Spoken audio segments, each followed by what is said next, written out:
We want to apologize for the break in transmission.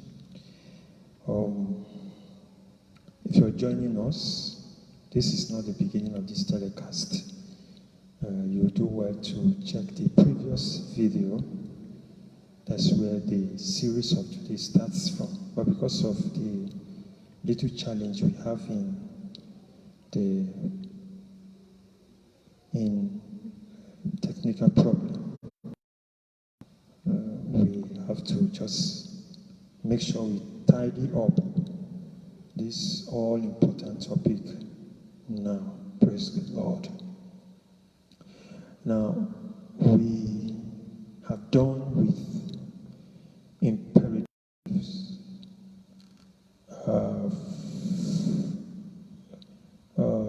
4.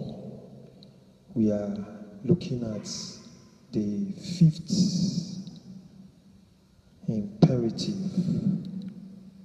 We'll look at the 5th imperative now. Imperative is, all scripture is profitable for correction. Profitable for correction. What a wonderful thing. What a beautiful statement.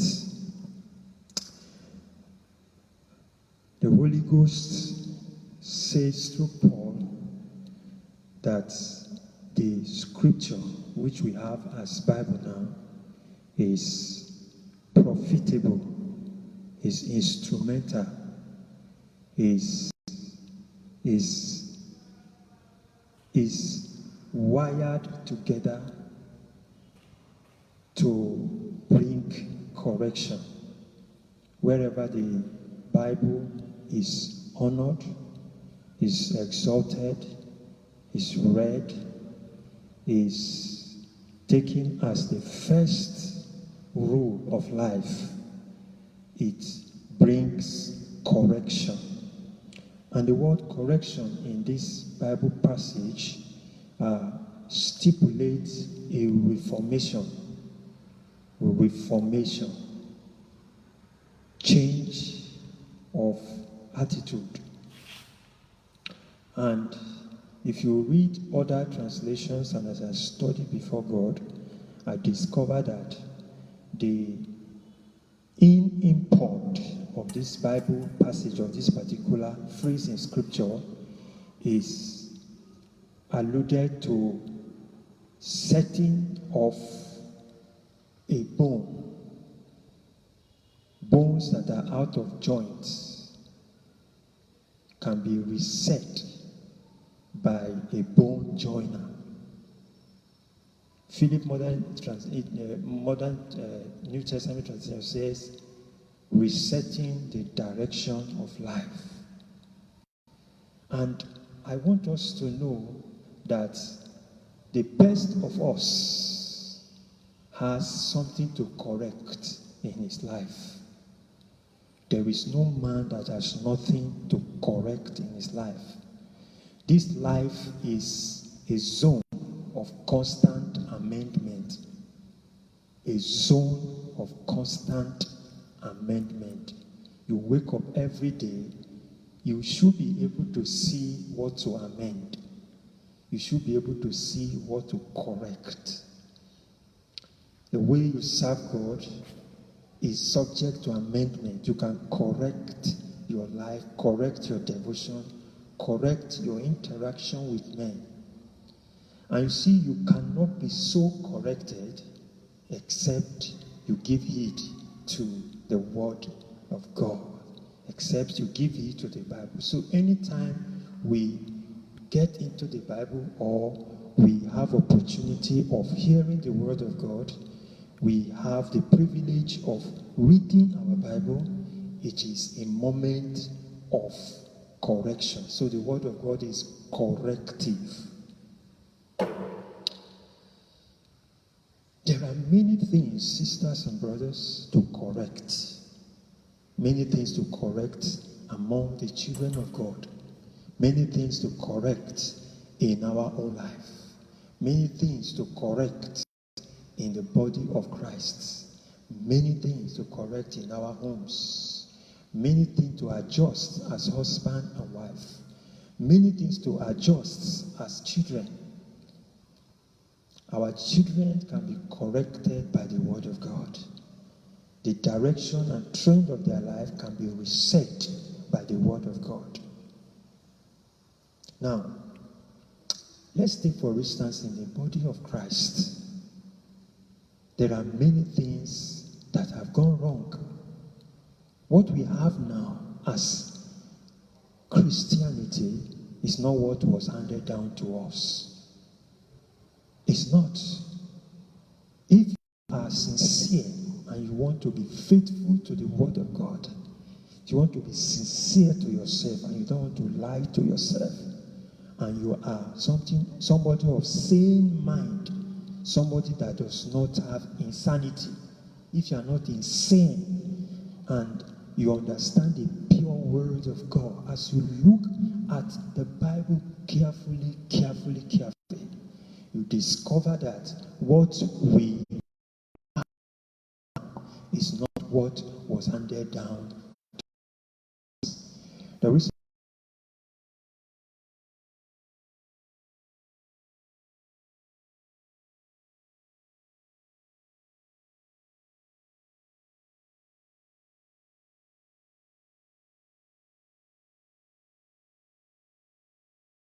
he was traveling, each time he came to a place of rest, he would fetch the wine and fill it back with water.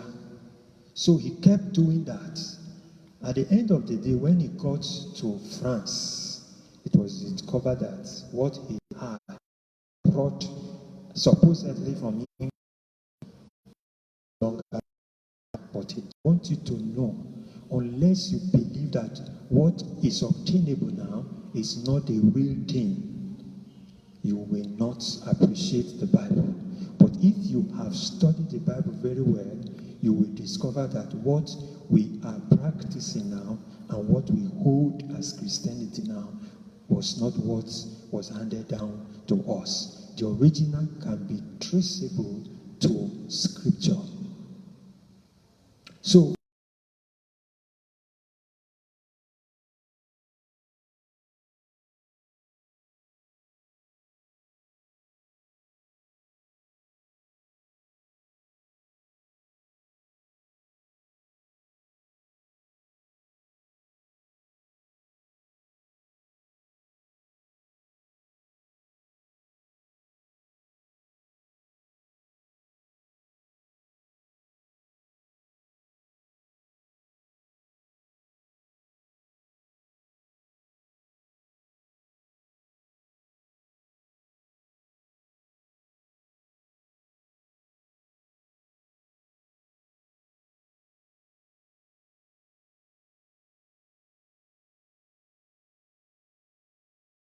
practitioners. There are some that are supposed to be missionaries. They are now millionaires with companies. There are people that are supposed to be in the bush preaching the word of God. They are now in Russia hunting for money, hunting for dollars. Do you know why? They had nobody to reset their life. And you see, people will recover their the protection and the correction of the Word of God. So I can only be corrected. I can only be returned back to my original state via the Word of God. I want us to know that it is not the original plan of God for humanity to be sick. That you should know.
I have seen people whose life has been reset by the word of God.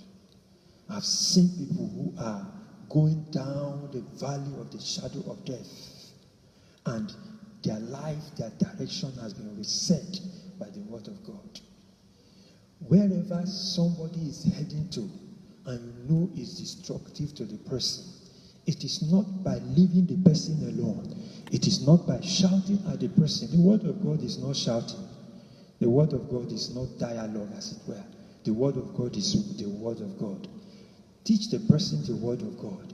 He will normally change. The trend of his life will be changed. It will be turned around. I've told people in my compound, and I say, look, we shall continue together. We shall be doing Bible study. The Bible that so during summer or whatever, just keep sowing. The word of God is a seed. If a man accepts the word of God, he has received a corrective agent. It will definitely correct the person's life. And if it is not corrective, it is not the word of God. No correction of men is the word of God. How can people come and hear us?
If you keep the word of God from anybody, you are keeping away an agent, the only agent of true correction. Their bones will be out of joints. Their lives will be out of joint. It is only the word of God that can bring correction, reset the direction of their life, reset the broken bone, reset the broken relationship. Only the word of God can do that. Praise the Lord.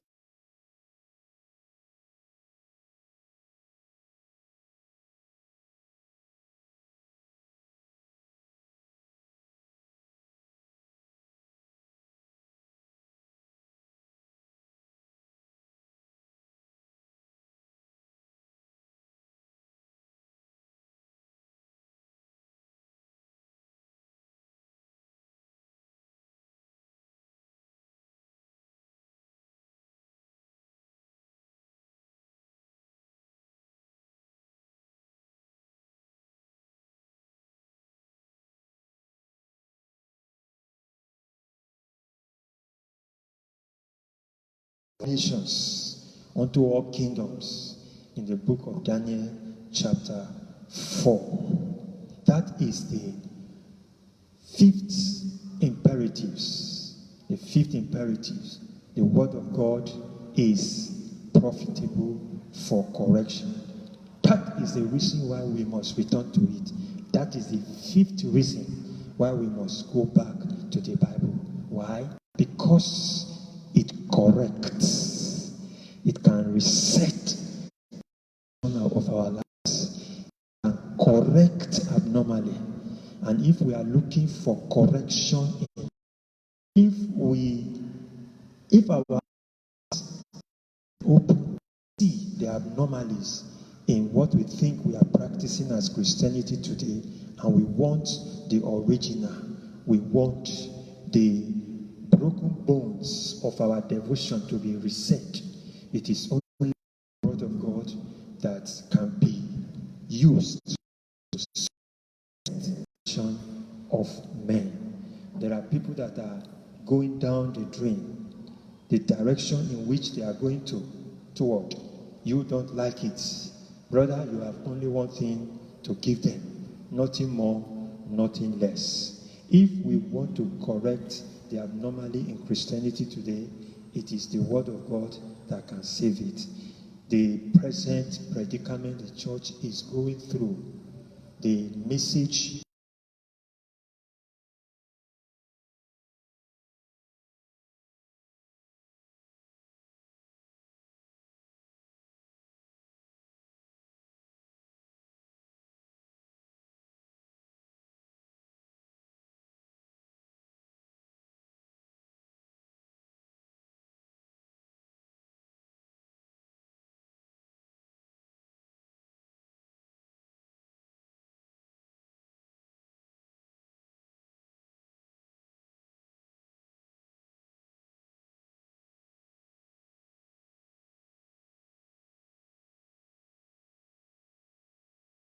our faith in Christ Jesus has broken our bones. The bones are out of joint. It is only the Word of God that can bring cordial succor and a resetting of that broken bone. So if at the end of this telecast you return to your Bible, we will be very happy that great things have been done. Great things has been done. If this will make us to get married to our Bible again, as Ruth says to Naomi, your people shall be my people, your God shall be my God. Wherever thou goest, I will go. Where thou diest, I will die. God do to me and more so, if nothing but death parts you and me. If we come to a point and we know that only death can part us with Scripture, then this message would have fulfilled its purpose. Of course, we will not need Bible in heaven anymore. Bible is only helpful here. For when we get there, we have gotten to a place where the Bible describes. Praise the Lord. Amen. Amen. Now let us press further to the sixth imperatives. The sixth imperative that is contending that we go back to the Bible. The reason for going back to the Bible. Verse 16, all Scripture is profitable for instruction in righteousness. Hallelujah. For instruction in righteousness. The word instruction there connotes school, education. It educates us in the arts or acts of righteousness. What is righteousness? Righteousness simply means here justice, giving to every man his dues, giving to God his dues. So, how do we bring justice to our midst? Many people have been unjustly treated. Many people have been unjustly malhandled. How do we bring justice? How do we bring integrity? How do we bring plain dealings, clear dealings between us and our fellow men? How do we establish that? How do we call ourselves and give every man what belongs to him. How do we bring people to make their yes, their no, their no? How do we bring equality, justice amongst us? There are brothers that are opportune to give out jobs. They employ fellow believers and fellow men to work for them. But at the end of the day, they'll defer to pay them. They'll come up with one excuse or the other. But on Sunday, you will see them, they'll give their tithes. How do we rectify that? How do I come to a point where I give to every man what is due to the man? I give to God what is God's. When Jesus said, give Caesar what belongs to Caesar, and to God what belongs to God. He was talking about righteousness. You know, the Pharisees, they tithe their cumin and mint, but they overlook the weightier parts of the law. And Jesus said, faith, mercy, and justice. Faith, mercy, and justice.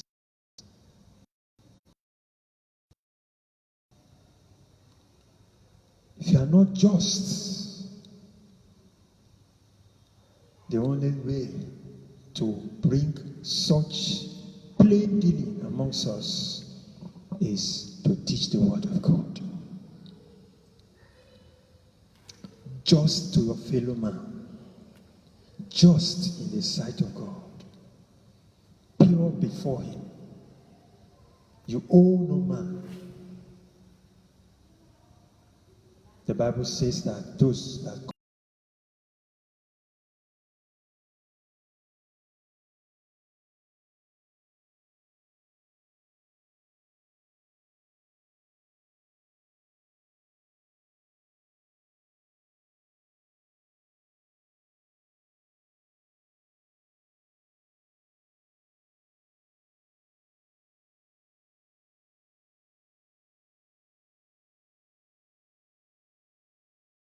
person does not come overnight. Paul said, I've been instructed in every way, whatever circumstances I am, to be there with content. We discovered that he was talking about school, that there is a school that he went to, and he has learned from the school how that he can be content in any circumstances he is. You don't learn to be righteous overnight, as it were. It is something you learn until the end of your life. We keep learning. The day we close our Bible, we stop learning. And when the man stops learning, the schoolmaster, the schoolman says he will start dying. When you stop learning, you start dying. And the Bible is there to be as a book that educates us, that instructs us in the ways of righteousness. Goodness. And when the Bible goes into the palace, our kings, our politicians, our learn how to be righteous. In Africa and in some part of the world, the leaders are corrupt.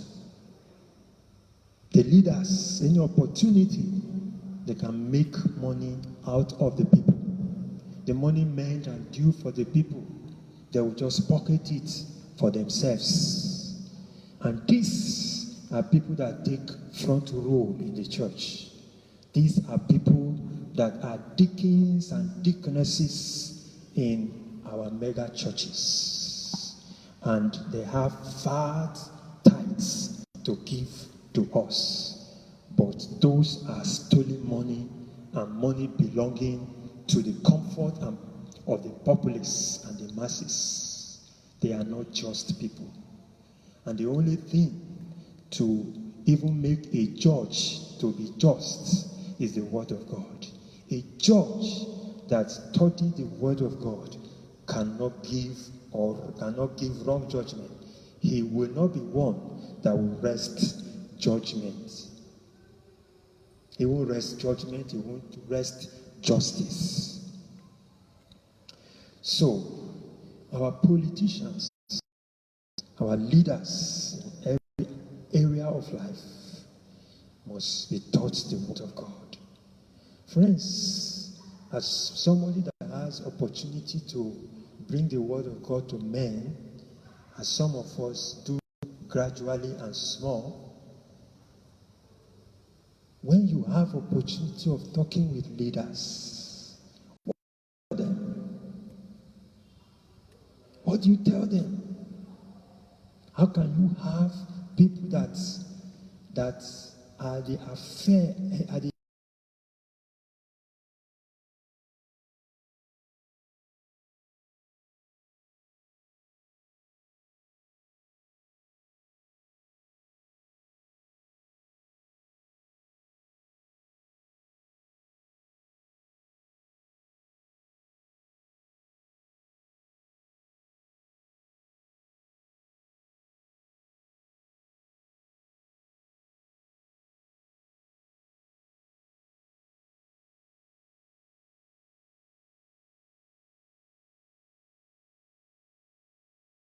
educating, we are instructing people.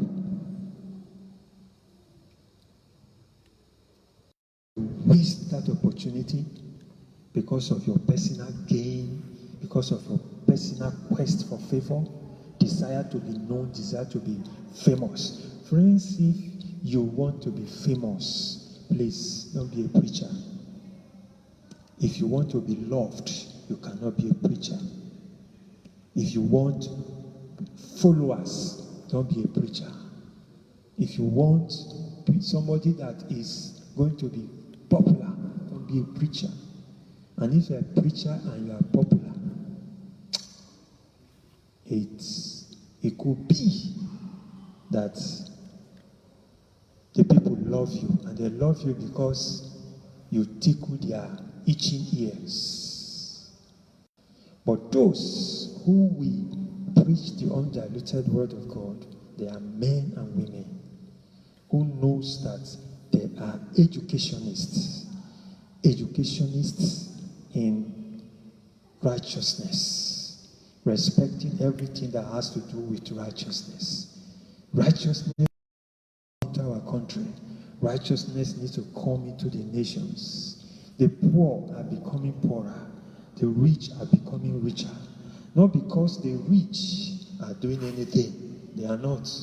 They are just diverting what belongs to the populace. They are not just. And take it or leave it. We should stop crying that our politicians or our leaders are not doing well. They won't do well because you have not done your part.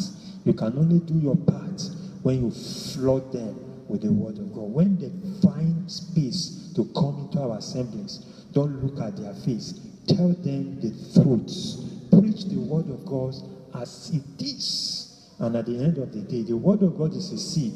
It can germinate. Praise the Lord. So it is education for the training of children, for the training of any set of people, to train people in leadership, instructing leaders. You can use the word of God. We have kings in the Bible. David, who is a king like David? A king that knows God, a king that is after God's own heart. Men like Hezekiah, men like Asa, men like Solomon, men like Samuel. Leadership in all ramifications. Women leaders.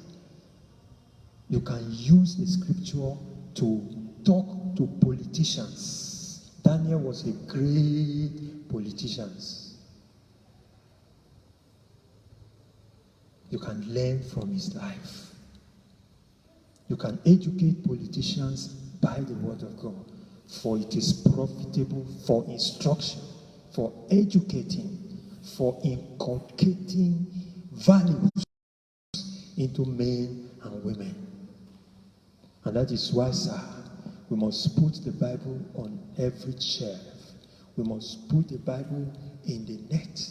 We must put the Bible, we must flood the nation with the Word of God.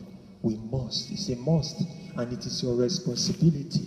If you belong to Jesus, then you have to spread him. Spread Jesus.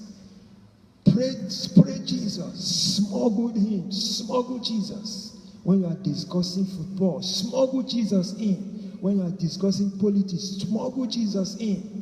Jesus and the woman were discussing about water. Jesus smuggled in the living water. The living water. He smuggled it in. Paul was asked to defend himself. He smuggled Jesus inside. Because he knows that the only way to help humanity is to smuggle Jesus into their lives. Praise the Lord. Amen. We cannot overpress that. But finally, let's go to verse 17 and see the last, which is the sixth imperative. Am I correct? The seventh imperative. That the man of God may be perfect, thoroughly furnished unto all good work. He now brings in the preacher as his focus. As his focus. He now brings in God's own man, God's own prophets. What does this teach us? That none of us can outgrow the scripture. None of us can come to a point and say, I have studied the Bible to a very large extent, so there is no point studying it again. It is always relevant, always timely and timeless. The man of God, if he must be thoroughly furnished, if he must be adequately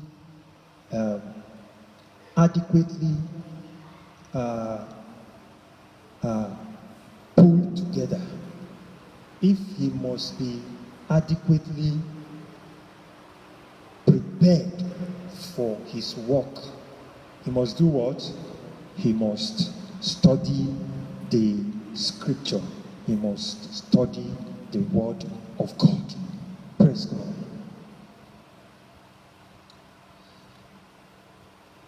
The man of God is not just any kind of person. You cannot just wake up to deal with somebody that has not seen the forewall of the university. No. You must be thoroughly furnished with all kind of instruments, with all kind of things, with all kind of prowess to be able to face each peculiar situation and phase of life and ministry. That is the more reason why you must go back to the Word of God. Friends, yes, theological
We commend you into the hand of God, not which is able to save you and to build you and give you inheritance amongst the saints in the light. God bless you. Father, we thank you this day.